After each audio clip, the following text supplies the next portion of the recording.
Hello guys, నేను మీ Gaurav. Welcome back to our channel unique updates guys. Daily లాగే ఈ రోజు కూడా మీ ఫేవరెట్ హీరో సంబంధించిన మూవీస్ సంబంధించిన కలెక్షన్ గురించి మాట్లాడుకుందాం. సో ఈ రోజు వీడియోలో మనము సితారే జమీన్ పర్ మూవీకి సంబంధించిన కలెక్షన్ గురించి మాట్లాడుకుందాం. అలాగే రాజా సాబ్కి టక్కర్ ఇవ్వడానికి బాలీవుడ్ నుంచి ఒక సినిమా అయితే సిద్ధం కావడం జరిగింది. ఇందుకు సంబంధించి టీజర్ రావడం జరిగింది. బాలీవుడ్లో బాప్ లెవెల్ రెస్పాన్స్ అయితే ఈ సినిమా టీజర్ రావడం జరిగింది.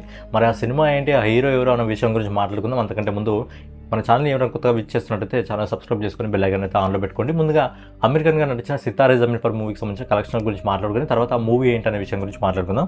ఈ సినిమా మొదటి 16 రోజుల్లో ఇండియా నెట్ కలెక్షన్ వచ్చేసి 141,97,00,000 రూపాయలు వసూలు చేయడం జరిగింది. అలాగే 17వ రోజు అంటే నిన్న ఈ సినిమా ఇండియా నెట్ కలెక్షన్ వచ్చేసి 6,28,00,000 రూపాయలు వసూలు చేయడం జరుగుతుంది. అలాగే ఈ రోజు ఇప్పటివరకు మనకు వస్తున్న ఎస్టిమేటెడ్ రిపోర్ట్ ప్రకారం దాదాపుగా 2,35,00,000 రూపాయలు వసూలు చేయడం జరుగుతుంది. ఈ మండే అయినప్పటికీ సినిమా కలెక్షన్స్లో మంచి గ్రోత్ ఉంది. ఎందుకంటే ఏవైతే బాలీవుడ్లో ఆల్రెడీ ప్రీవియస్గా కొన్ని సినిమాలు నడవడం జరుగుతున్నాయో వాటికి మంచి రెస్పాన్స్ లేదు కాబట్టి తిరిగి ఆ థియేటర్లలో కూడా ఆ స్క్రీన్స్లో తిరిగి సితారే జమీన్ వేయడం జరిగింది. అంటే ఆ సినిమాని తీసేసి తిరిగి సితారే జమీన్కి అయితే స్క్రీన్స్ అయితే ఇవ్వడం జరిగింది. అందుకే మండే అయినప్పటికీ మంచి గ్రోత్ అయితే సినిమా కలెక్షన్లో కనిపిస్తుంది. అలాగే మొదటి 18 రోజుల్లో ఈ సినిమా ఇండియా నెట్ కలెక్షన్ వచ్చేసి 150,60,00,000 రూపాయలు వసూలు చేయడం జరిగింది. అలాగే ఇండియాస్ గ్రాస్ కలెక్షన్ వచ్చేసి 179,21,00,000 రూపాయలు వసూలు చేయడం జరుగుతుంది. అలాగే ఓవర్సీస్ మార్కెట్ నుంచి అంటే విదేశాల నుంచి ఇప్పటి వరకు ఈ సినిమా దాదాపు 54,01,00,000 రూపాయలు అయితే వసూలు చేయడం జరుగుతుంది. సో ఫైనల్గా అమెరికన్గా నడిచి ఆయన ప్రొడక్షన్లోనే వచ్చిన సితారే జమీన్ పర్ మూవీ మొదటి 18 రోజుల్లో ప్రపంచవ్యాప్తంగా 233,29,00,000 రూపాయలు అయితే వసూలు చేయడం జరుగుతుంది.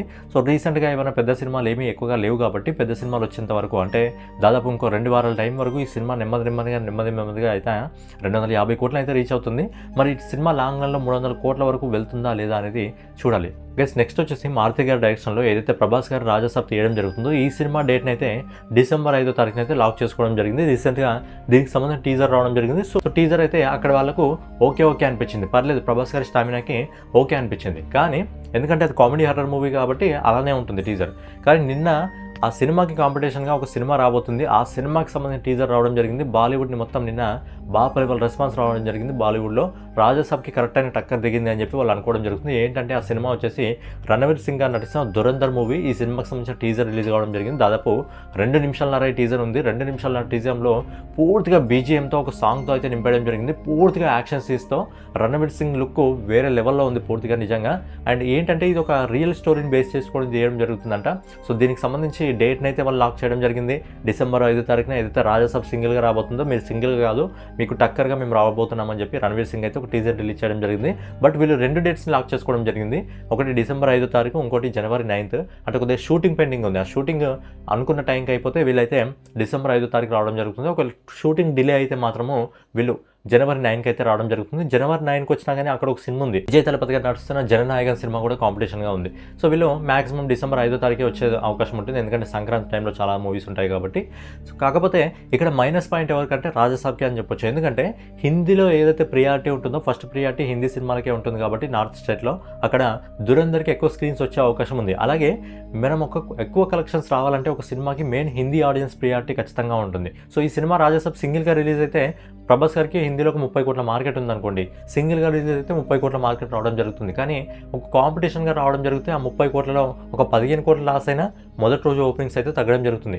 సో ఎటు తిప్పినా తెలుగు రాష్ట్రాల్లో మంచి ఓపెనింగ్స్ రావడం జరుగుతుంది. కానీ సినిమా దాదాపు రాజా సాబ్కి 150 కోట్లకు పైగా ఓపెనింగ్స్ రావాలంటే హిందీ ఆడియన్సే మెయిన్ ప్రియారిటీ. ఇక్కడ ఒక మంచి స్టఫ్ ఉన్న సినిమా కాంపిటీషన్గా వస్తున్నట్టు అనిపిస్తుంది కాబట్టి మొదటి రోజు కలెక్షన్స్ అయితే హిందీలో తగ్గే అవకాశం ఉంది. తెలుగులో కూత ర్యాంపేసినా కానీ హిందీలో మాత్రం తగ్గే అవకాశం ఉంది. సో హిందీలో తగ్గకుండా ఉండాలంటే ఏదైతే సినిమా డేట్ ఉందో సినిమా డేట్ని దురంధర్ వాళ్ళు ఎక్స్టెండ్ చేసుకుంటే రాజా సాబ్కి ప్లస్ అవుతుంది.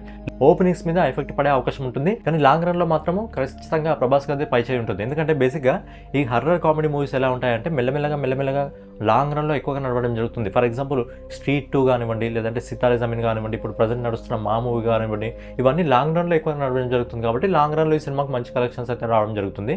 కానీ ఏంటంటే రెండు సినిమాలు కూడా కాంపిటీషన్గా రాకపోతే బాగుంటుంది. కాంపిటీషన్గా రాకపోతే మొదటి రోజు ప్రభాస్ గారికి ఎక్కువ ఓపెనింగ్స్ అయితే రావడం జరుగుతుంది. సో మొదటి రోజు స్క్రీన్స్ అనేది హిందీలో కొంచెం తక్కువ దొరకడం జరుగుతుంది.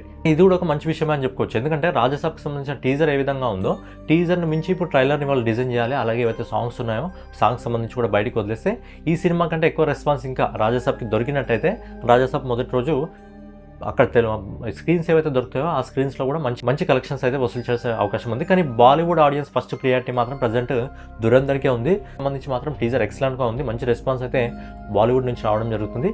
సో బేసిక్గా నా హోప్ ఏంటంటే ఈ 2 సినిమాలు ఒక్కరోజు రాకుండా డిఫరెంట్ డేట్లో వస్తే బాగుంటుంది. ఒకవేళ ఒక్కరోజు వచ్చినా మొదటి రోజు ఎక్కువ ఓపెనింగ్స్ అయితే మనకే రావడం జరుగుతుంది, రాజాసాబ్కి రావడం జరుగుతుంది. ఈజీగా 100 కోట్ల వరకు కలెక్ట్ చేసే అవకాశం ఉంటుంది. నార్త్లో కొన్ని తక్కువ స్క్రీన్స్ దొరికినా కానీ 100 కోట్లను ఈజీగా కొట్టడం జరుగుతుంది. కానీ మొదటి రోజు కొంత ఓపెనింగ్స్ మాత్రం ఒక 10-15 కోట్ల మాత్రం దెబ్బ పడడం జరుగుతుంది నార్త్ నుంచి.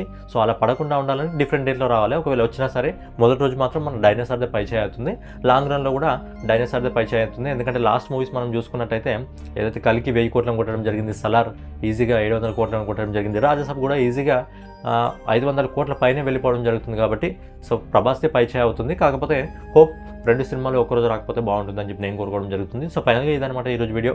రేపటి వీడియోలో మళ్ళీ కలుసుకుందాం. సో ఛానల్ ఎవరైనా కొత్తగా విజిట్ చేస్తున్నట్టయితే ఛానల్ సబ్స్క్రైబ్ చేసుకుని బెల్ ఐకాన్ అయితే ఆన్లో పెట్టుకోండి. జై హింద్. घायल हूं इसलिए घातक हूं.